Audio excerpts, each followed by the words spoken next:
बाबर आजम, मोहम्मद रिजवान और शाहीन शाह अफरीदी के Instagram account Pahalgam आतंकी हमले के बाद भारत में ब्लॉक कर दिए गए हैं। भारत ने शीर्ष पाकिस्तानी क्रिकेटरों पर डिजिटल स्ट्राइक करते हुए बाबर आजम, मोहम्मद रिजवान और शाहीन शाह अफरीदी के इंस्टाग्राम अकाउंट घातक पहलगाम आतंकी हमले के बाद ब्लॉक कर दिए हैं। इस हमले में 26 लोगों की जान चली गई थी।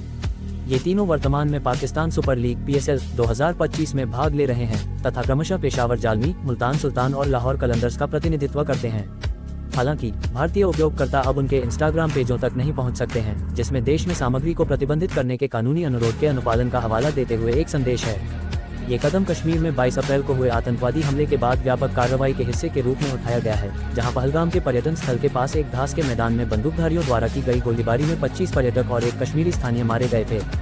जवाब में भारत सरकार ने महत्वपूर्ण भारतीय अनुसरण वाले पाकिस्तानी सोशल मीडिया खातों को प्रतिबंधित करना शुरू कर दिया है। ओलंपिक स्वर्ण पदक विजेता भाला फेंक खिलाड़ी अरशद नदीम का इंस्टाग्राम अकाउंट भी गुरुवार को भारत में ब्लॉक कर दिया गया। पेरिस ओलंपिक में भारत के नीरज चोपड़ा को हराने वाले नदीम ने हाल ही में 24 मई को बेंगलुरु में होने वाले चोपड़ा KNC क्लासिक भाला फेंक इवेंट में भाग लेने के निमंत्रण को अस्वीकार कर दिया था।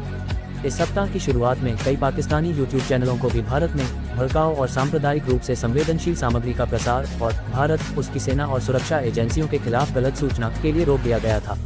पूर्व क्रिकेटर शोएब अख्तर, शाहिद अफरीदी और बासित अली उन लोगों में शामिल थे जिनकी YouTube उपस्थिति कम कर दी गई थी।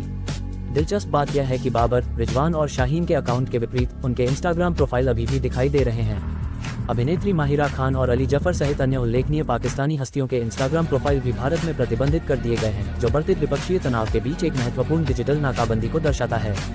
इसके अलावा भारत में भड़काऊ और सांप्रदायिक रूप से संवेदनशील सामग्री के साथ साथ भारत, उसकी सेना और सुरक्षा एजेंसियों को निशाना बनाने वाले झूठे और भ्रामक बयानों के लिए कई अन्य पाकिस्तानी YouTube चैनलों पर प्रतिबंध लगा दिया गया है।